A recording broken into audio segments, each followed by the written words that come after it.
kwanza tunataka kutoa pole kubwa sana kwa taifa la Kenya kwa kumpoteza waziri mkuu mstaafu wa Jamhuri ya Kenya. Wao walimuita baba na sisi tunamuita baba. Raila Amolo Odinga ni kiongozi wa siasa za mageuzi na vyama vingi Afrika.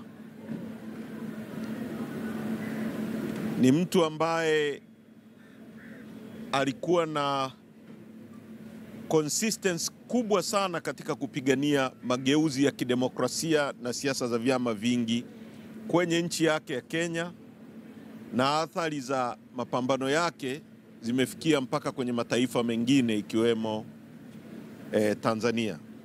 Wote tunajua baada ya sisi kuchaguliwa tulikutana naye Kenya, Nairobi, mimi na mwenyekiti wetu Mheshimiwa Lissu pamoja na mjumbe wa kamati kuu Lema tulimtembelea na tulifanya mazungumzo naye. Katika hatua za baadaye tutazungumza. Kwa hiyo tunatoa pole kubwa kwa chama chake cha ODM.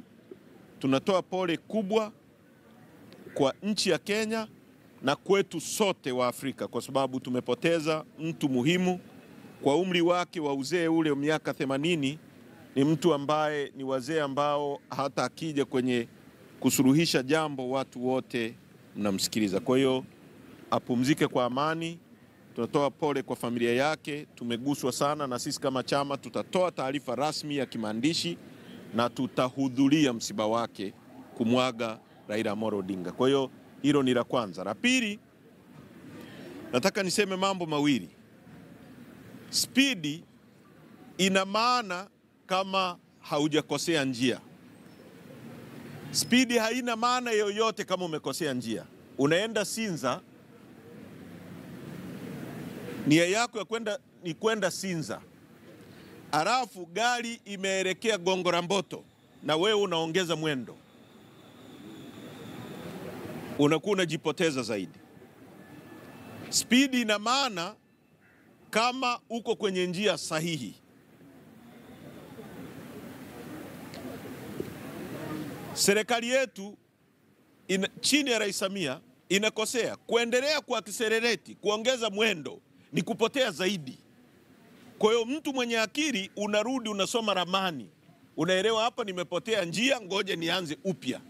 Kwa hiyo unapo accelerate wakati umekosea unapotea zaidi. Watu wanatekwa, serikali iko kimya, inafikiri watu wanatishika, watu wanazidi kuongezeka, wanaozungumza, wanaorani vitendo vya kutekwa. Sasa sijui mwelekeo wa Rais Samia, anafikiri serikali yake watu wote watatekwa mpaka wanyamaze. Hakuna siku watu watanyamazia utekaji, hata wakiteka watu kila siku. Kwa ni muhimu sana kama umepotea njia urudi usome ramani. Tunashauri kuhusu hizi kesi hapa. Hizi ni kesi ambazo zimepotea njia. Kurudi na kuanza upya sio ujinga, ni kusuluhisha. Haiwezekani wewe unasema tutaandaa maridhiano baada ya uchaguzi. Ina maana unajua kabisa kwamba kuna makosa mnafanya, mna accelerate afu mnasema tutakuja turekebishe. Hicho ni kitu cha ajabu sana. Hizi kesi hapa zinapoteza muda. Hebu fikiria unakuja, mimi imenishangaza sana kwamba shahidi anasema haelewi hata waziri anateuliwa na nani, wakati yeye ndo anasema aliona viashiria vya akiwa kwenye doria mtandaoni. Sasa kama hujui waziri anateuliwa na nani, inashangaza kidogo. Tunatengeneza civil servant, utumishi wa umma wa aina gani unaosema uongo wa wazi? Kwa hiyo ni mambo ambayo ni makubwa na tunapaswa kuyaangalia. Ndio maana nimesema speed is useless when you are lost. Speed ina maana ukiwa kwenye njia sahihi. Kwa tunapaswa kuangalia haya mambo kwa undani. Sisi kama chama tuko imara, na mnajua hapa tunapishana. Leo tulikuwa na kesi nyingine ya contempt huko. Sasa wanatamani sisi wote tuwe ndani, Lissu awe ndani, Heche awe ndani, Mnyika awe ndani, hata wanaosema neno Chadema tu wote wawe ndani. Wana gereza la kutosha kuweka wanachadema milioni 8 wote? Wanalo hilo gereza? Wana gereza la kutosha kuwaweka Watanzania wote? Kwa sababu vita ya kutafuta tume huru ya uchaguzi sasa sio vita ya Chadema, imeisha kuwa vita ya Watanzania wote. Ndio maana hata tukinyamaza hii vita inafanya nini? Inaendelea. Uongo kweli? Kweli. Mapambano haya sasa sio ya Chadema tu, ni mapambano ya Watanzania wote. Wana uwezo wa kuwaweka Watanzania wote ndani? Wana hilo gereza? Wana uwezo wa kuua Watanzania wote? Wana uwezo wa kuteka Watanzania wote? Speed is useless when you are lost. Kurudi, soma ramani, nenda kwenye njia sahihi. Hapo ukiongeza speed utakuwa na maana. Kwa nafikiri haya ni muhimu sana, tulitakiwa tuyaseme kwa leo. Sisi tupo imara na mapambano yataendelea. No reforms, no election. Asanteni sana. Wakili aseme jambo moja la muhimu hapa.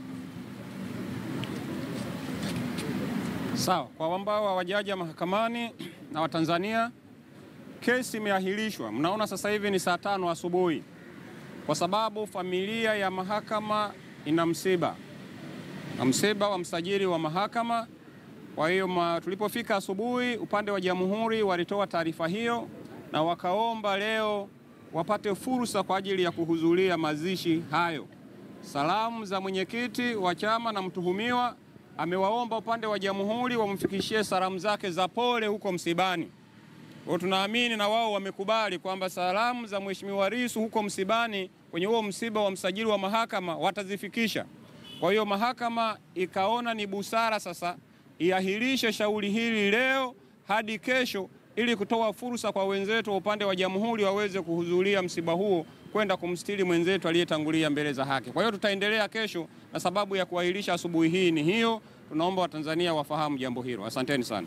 Kuna jambo moja la muhimu nilitaka kusahau, niliseme. La muhimu sana. Mmemsikiliza mwenyekiti alipokuwa anaanza mwanzo asubuhi alichosema. Na nimekuwa nikikisema mara zote. Hii ni kesi kubwa kuliko kesi zote kwa mujibu wa katiba yetu ya Jamhuri ya Muungano wa Tanzania. Hii ndio kesi kubwa kuliko zote. Inabeba adhabu ya kifo. Leo ni mara ya 3 kwa wageni wa mwenyekiti wanaokuja kwenye hii kesi. Wanazuiliwa kuingia na wengine wamepigwa, wamevunjwa. Tarehe 24 kesi hii iliposomwa kwa mara ya kwanza kule Kisutu, viongozi wetu zaidi ya 10 na kitu walivunjwa miguu, watu wakatekwa, wengine wakatelekezwa Mwabepande na maeneo mengine kuhudhuria kesi hii. Walipokuja jaji mkuu mstaafu wa Kenya Willy Mutunga na Maraga na jaji Maraga kwenye kesi hii, kwa sababu hii ni kesi inayovuta hisia za kidunia nzima na hisia za Afrika nzima na hisia za nchi nzima, kwa sababu mwenyekiti anaongoza chama kikubwa cha upinzani nchi hii. Wengine wakazuiliwa, wakina Agatha Atuhaire wakachukuliwa, wakatelekezwa kwenye mipaka huko na Boniface Mwangi. Na juzi wageni wa mwenyekiti wamekuja, wengine wamezuiliwa kuhudhuria kesi hii. Sasa leo mwenyekiti ameielezea vizuri. Na mimi nimekuwa nikisema. Amesema mwaka 58 kesi ya Mwalimu Nyerere iliposikilizwa pale, Watanganyika hawakuzuiliwa kwenda kusikiliza kesi ya kiongozi wao. Mwaka 61 wakati wa kina Mandela wanashtakiwa Rivonia trial, wa Afrika Kusini hawakuzuiliwa kwenda kusikiliza kesi ya kiongozi wao. Na hata Jomo Kenyatta aliposhtakiwa kule Kapenguria, wa Kenya hawakuzuiliwa kusikiliza kesi ya kiongozi wao. Ina maana makaburu wazungu walikuwa wanawatendea watu weusi vizuri kuliko viongozi wetu wa Kiafrika wanavyotutendea sasa. Leo mwenyekiti wetu anashtakiwa kwa kesi kubwa kuliko zote. Wanazuiliwa watu kuja kusikiliza kesi ya mwenyekiti. Kuna nini ambacho kinafichwa? Sasa hili ni muhimu tukasema hatutakubali mambo haya yafanyike gizani, kwa sababu kesi wameileta wenyewe, wairuhusu iwe wazi, watu waone kinachofanyika. Asante sana, nitaka niliseme hilo, sio ni muhimu sana kulisema. Asanteni sana.